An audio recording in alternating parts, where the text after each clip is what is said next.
चौधरी साहब के पास एक राजपूत चपरासी था, भजन सिंह।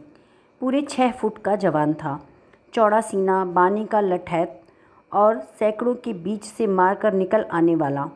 उसे भय तो छू भी नहीं गया था। चौधरी साहब को उस पर असीम विश्वास था, यहाँ तक कि हज करने गए तो भी उसे साथ लेकर गए। उनके दुश्मनों की कमी ना थी। आसपास के सभी जमींदार उनकी शक्ति और कीर्ति से जलते थे। चौधरी साहब के खौफ के मारे वे अपने आसामियों पर मनमाना अत्याचार नहीं कर पाते थे, क्योंकि वह निर्बलों का पक्ष लेने के लिए सदा तैयार रहते थे। लेकिन भजन सिंह साथ हो तो उन्हें दुश्मन के द्वार पर भी सोने में शंका न थी। कई बार ऐसा हुआ कि दुश्मनों ने उन्हें घेर लिया और भजन सिंह अकेला जान पर खेलकर उन्हें बेदाग निकाल लाया। ऐसा आग में कूद पड़ने वाला आदमी भी किसी ने कम ही देखा होगा। वह कहीं बाहर जाता तो जब तक खैरियत से ना घर पहुंच जाए, चौधरी साहब को शंका बनी रहती थी कि कहीं किसी से लड़ ना बैठा हो। बस पालतू भेड़े की सी दशा थी, जो जंजीर से छूटते ही किसी न किसी से टक्कर लेने को दौड़ता है। तीनों लोक में चौधरी साहब के सिवा उसकी निगाहों में कोई था ही नहीं। बादशाह कहो, मालिक कहो, देवता कहो, जो भी कुछ थे उसके लिए चौधरी साहब ही थे। मुसलमान लोग चौधरी साहब से जला करते थे। उनका ख्याल था कि वह अपने दीन से फिर गए हैं। ऐसा विचित्र जीवन सिद्धांत उनकी समझ में क्यों कर आता। मुसलमान सच्चा मुसलमान है तो गंगा जल क्यों पिए, साधुओं का आदर सत्कार क्यों करे, दुर्गा पाठ क्यों करावे। मुल्लाओं में उनके खिलाफ हंडियाँ पकती रहती थी और हिंदुओं को जग देने की तैयारियां होती रहती थीं। आखिर यह राय तय पाई गई कि ठीक जन्माष्टमी के दिन ठाकुर द्वारे पर हमला किया जाए और हिंदुओं का सिर नीचा कर दिया जाए। दिखा दिया जाए कि चौधरी साहब के बल पर फूले फूले फिरना तुम्हारी भूल है। चौधरी साहब कर ही क्या लेंगे। अगर उन्होंने हिंदुओं की हिमायत की तो उनकी भी खबर ली जाएगी, सारा हिंदू पना निकल जाएगा। अंधेरी रात थी। कड़े के बड़े ठाकुर द्वारे में कृष्ण का जन्मोत्सव मनाया जा रहा था। एक वृद्ध महात्मा पोपले मुख से तंबूरों पर ध्रुव का आलाप कर रहे थे और भक्तजन ढोल मजीरे लिए बैठे थे कि इनका गाना बंद हो तो हम अपनी कीर्तन शुरू करें। भंडारी प्रसाद बना रहा था और सैकड़ों आदमी तमाशा देखने के लिए जमा थे। सहसा मुसलमानों का एक दल लाठियां लिए हुए आ पहुंचा और मंदिर पर पत्थर बरसाना शुरू किया। शोर मच गया।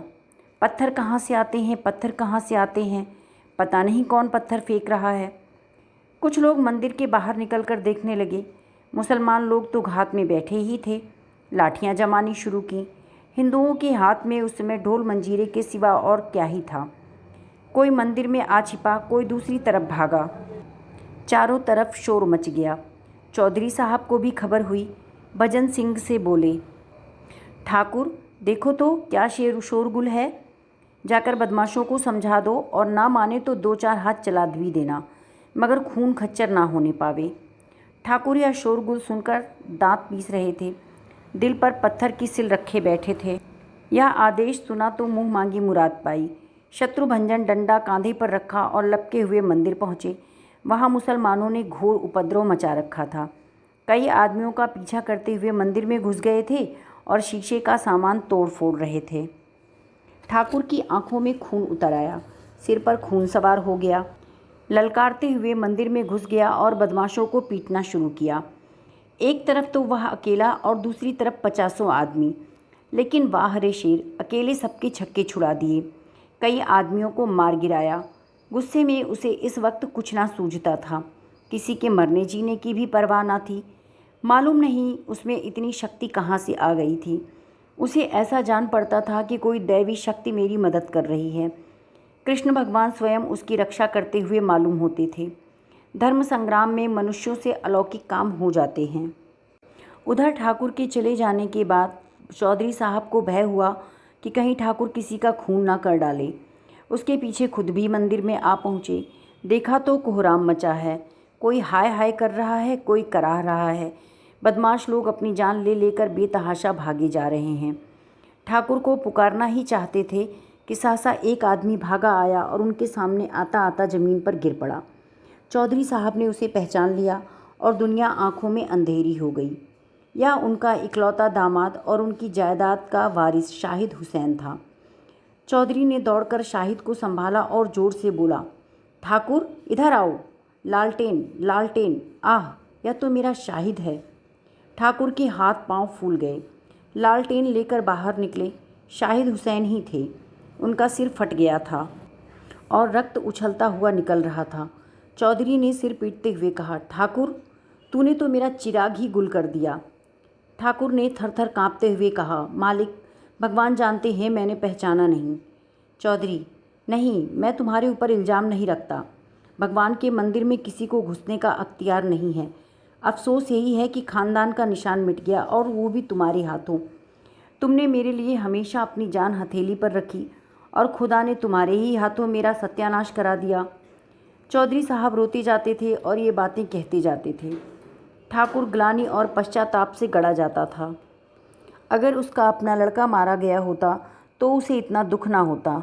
आह, मेरे हाथों मेरे मालिक का सर्वनाश हुआ, जिसके पसीने की जगह वह खून बहाने को तैयार रहता था, जो उसका स्वामी ही नहीं इष्ट देव भी था, जिसके जरा से इशारे पर वह आग में कूद सकता था, उसी के वंश की उसने जड़ काट दी।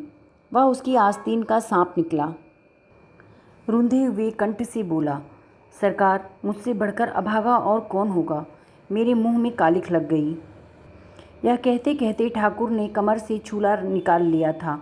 वह अपनी छाती में छुरा घोंप कर कालिमा को रक्त से धोना ही चाहते थे कि चौधरी साहब ने लपक कर छुरा उनके हाथों से छीन लिया और बोले, क्या करते हो, होश संभालो। ये तकदीर के करिश्मे हैं, इसमें तुम्हारा कोई कसूर नहीं। खुदा को जो मंजूर था वह हुआ। मैं अगर खुद शैतान के बहकावे में आकर मंदिर में घुसता और देवता की तौहीन करता और तुम मुझे पहचान कर भी कत्ल देते तो मैं अपना खून माफ़ कर देता। किसी के दीन की तौहीन करने से बड़ा कोई गुनाह नहीं है। गो इस वक्त मेरा कलेजा फटा जाता है और यह सदमा मेरी जान ही लेकर छोड़ेगा, पर खुदा गवाह है कि मुझे तुमसे जरा भी मलाल नहीं। तुम्हारी जगह मैं होता तो यही करता, चाहे मेरे मालिक का बेटा ही क्यों न होता। घर वाले मुझे तानों से छेदेंगे, लड़की रो रो कर मुझसे खून का बदला मांगेगी, सारे मुसलमान मेरे खून के प्यासे हो जाएंगे। मैं काफिर और बेदीन कहा जाऊंगा। शायद कोई दीन का पक्का नौजवान मुझे कत्ल करने पर भी तैयार हो जाए, लेकिन मैं हक से मुंह ना मोड़ूंगा। अंधेरी रात है, इसी दम यहाँ से भाग जाओ और मेरे इलाके में किसी छावनी में छिप जाओ। वह देखो कई मुसलमान चले आ रहे हैं, मेरे घर वाले भी हैं। जाओ, भागो भागो यहाँ से। साल भर भजन सिंह चौधरी साहब के इलाके में छिपा रहा। एक और मुसलमान उसकी टोह में रहते, दूसरी ओर पुलिस, लेकिन चौधरी उसे हमेशा छिपाते थे। अपने समाज के ताने सहे, अपने घर वालों का तिरस्कार सहा, पुलिस के वार सहे और मुल्लाओं की धमकियां सही, पर भजन सिंह की खबर किसी को कानो कान ना होने दी। ऐसे वफादार स्वामी भक्त सेवक को वह जीते जी निर्दय कानून के पंजे में ना जाने देना चाहते थे। उनके इलाके की छावनियों में कई बार तलाशियां हुई। मुल्लाओं ने घर के नौकरों, मामाओं, लौंडियों को मिलाया, लेकिन चौधरी ने ठाकुर को अपने एहसानों की भांति छिपाए रखा। लेकिन ठाकुर को अपने प्राणों की रक्षा के लिए चौधरी साहब को संकट में पड़े देखकर असह्य वेदना होती थी। उसके जी में बार बार आता था, चलकर मालिक से कह दूं, मुझे पुलिस के हवाले कर दीजिए, लेकिन चौधरी साहब बार बार उसे छिपे रहने की ताकीद करते रहते थे। जाड़ों के दिन थे। चौधरी साहब अपने इलाके का दौरा कर रहे थे। अब वह मकान पर बहुत कम रहते थे। घर वालों के शब्द बाणों से बचने का यही एक उपाय था। रात को खाना खाकर लेटे ही थे कि भजन सिंह आकर सामने खड़ा हो गया। उसकी सूरत इतनी बदल गई थी कि चौधरी साहब देखकर चौंक पड़े। ठाकुर ने कहा, सरकार अच्छी तरह से हैं? चौधरी, हाँ, खुदा का फजल है। तुम तो बिल्कुल पहचाने ही नहीं जाते। इस वक्त कहाँ से आ रहे हो? ठाकुर, मालिक अब तो छिपकर नहीं रहा जाता। हुक्म हो तो जाकर अदालत में हाजिर हो जाऊं। जो भाग्य में लिखा होगा वह होगा। मेरे कारण आपको इतनी हैरानी हो रही है, या मुझसे नहीं देखा जाता? चौधरी, नहीं ठाकुर, मेरे जीते जी नहीं। तुम्हें जानबूझकर भाड़ के मुंह में नहीं डाल सकता। पुलिस अपनी मर्जी के माफिक शहादतें बना लेगी और मुफ्त में तुम्हें जान से हाथ धोना पड़ेगा। तुमने मेरे लिए बड़े बड़े खतरे सहे हैं। अगर मैं तुम्हारे लिए इतना भी ना कर सकूं तो मुझसे कुछ मत कहना। ठाकुर, कहीं किसी ने सरकार? चौधरी, इसका बिल्कुल गम ना करो। जब तक खुदा को मंजूर ना होगा कोई मेरा बाल भी बांका नहीं कर सकता। अब तुम जाओ, यहाँ ठहरना खतरनाक है। ठाकुर, सुनता हूँ लोगों ने आपसे मिलना जुलना छोड़ दिया है। चौधरी, दुश्मनों का तो दूर रहना ही अच्छा है। लेकिन ठाकुर के दिल में जो बात जम गई थी वह ना निकली। इस मुलाकात ने उसका इरादा और भी पक्का कर दिया। इन्हें मेरे कारण यूँ मारे मारे फिरना पड़ रहा है। यहाँ इनका कौन अपना बैठा है, जो चाहे आकर हमला कर सकता है। मेरी इस जिंदगानी को धिक्कार है। प्रातःकाल ठाकुर जिला हाकिम के बंगले पर पहुंचा। साहब ने पूछा, तुम अब तक चौधरी के कहने पर छिपा था? ठाकुर, नहीं हुजूर, अपनी जान के खौफ से। चौधरी साहब ने यह खबर सुनी तो सन्नाटे में आ गए। अब क्या हो? अगर मुकदमे की पैरवी ना की गई तो ठाकुर का बचना मुश्किल है। पैरवी करते हैं तो इस्लामी दुनिया में तहलका पड़ जाता है। चारों तरफ से फतवे निकलने लगेंगे। उधर मुसलमानों ने ठान ली कि इसे फांसी दिलाकर ही छोड़ेंगे। आपस में चंदा किया गया। मुल्लाओं ने मस्जिद में चंदे की अपील की। द्वार द्वार झोली बांध कर घूमे। इस पर कौमी मुकदमे का रंग चढ़ाया गया। मुसलमान वकीलों को नाम लूटने का मौका मिला। आसपास के ज़िलों में लोग जिहाद में शरीक होने के लिए आने लगे। ठाकुर साहब ने भी पैरवी करने का निश्चय किया। चाहे कितनी ही आफतें क्यों न आ पड़े, ठाकुर उन्हें इंसाफ की निगाह में बेकसूर मालूम होता था और बेकसूर की रक्षा करने में उन्हें किसी प्रकार का खौफ ना था। घर से निकल खड़े हुए और जाकर शहर में डेरा जमा लिया। 6 महीने तक चौधरी साहब ने जान लड़ाकर मुकदमे की पैरवी की। पानी की तरह रुपए बहाए और आंधी की तरह दौड़े। वह सब किया जो जिंदगी में कभी ना किया था और ना पीछे कभी किया। अहलकारों की खुशामदें की, वकीलों के नाज उठाए, हाकिमों को नजरें दी और ठाकुर को छुड़ा लिया। सारे इलाके में धूम मच गई। जिसने सुना दंग रह गया। इसे कहते हैं शराफत। अपने नौकर को फांसी से उतार लिया। लेकिन सांप्रदायिक द्वेष ने इस सत्कार्य को और ही आंखों से देखा। मुसलमान झल्लाए, हिंदुओं ने बगलें बजाई। मुसलमान समझे इनकी रही सही मुसलमानी भी गायब हो गई। हिंदुओं ने ख्याल किया अब इनकी शुद्धि कर लेनी चाहिए, इनका मौका आ गया। मुल्लाओं ने ज़ोर ज़ोर से तबलीग की हाँक लगानी शुरू की। हिंदुओं ने भी संगठन का झंडा उठाया। मुसलमानों की मुसलमानी जाग उठी और हिंदुओं का हिंदुत्व। ठाकुर के कदम भी इस रेले में उखड़ गए। मनचले तो थे ही, हिंदुओं के मुखिया बन बैठे। जिंदगी में कभी एक लोटा जल तक शिव को ना चढ़ाया था। अब देवी देवताओं के नाम पर लठ चढ़ाने के लिए उद्धत हो गए। शुद्धि करने को कोई मुसलमान ना मिला तो 2-1 चमारों की ही शुद्धि कर डाली। चौधरी साहब के दूसरे नौकरों पर भी असर पड़ा। जो मुसलमान कभी मस्जिद के सामने खड़े ना होते थे वे 5 वक्त की नमाज अदा करने लगे। जो हिंदू कभी मंदिरों में झांकते ना थे वे दोनों वक्त संध्या करने लगे। बस्ती में हिंदुओं की संख्या अधिक थी। उस पर ठाकुर भजन सिंह बने उनके मुखिया, जिनकी लाठी का लोहा सब मानते थे। पहले मुसलमान संख्या में कम होने पर भी उन पर गालिब रहते थे क्योंकि वे संगठित ना थे। लेकिन अब वे संगठित हो गए थे। मुट्ठी भर मुसलमान उनके सामने क्या ठहरते। 1 साल और गुजर गया और जन्माष्टमी का उत्सव आया। हिंदुओं को अभी तक अपनी हार भूली नहीं थी।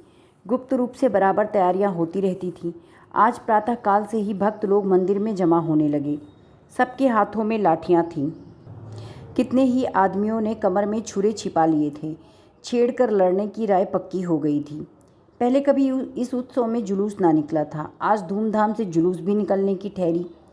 दीपक जल चुके थे और मस्जिदों में शाम की नमाज अदा होने लगी थी। जुलूस निकला। हाथी घोड़े, झंडे झंडियाँ, बाजे गाजे सब साथ थे। आगे आगे भजन सिंह अपने अखाड़े के पट्ठों को लिए अकड़ते चले आते थे। जामा मस्जिद सामने दिखाई दिया और पट्ठों ने लाठियां संभाली। सब लोग सतर्क हो गए। जो लोग इधर उधर बिखरे थे वे सिमट गए।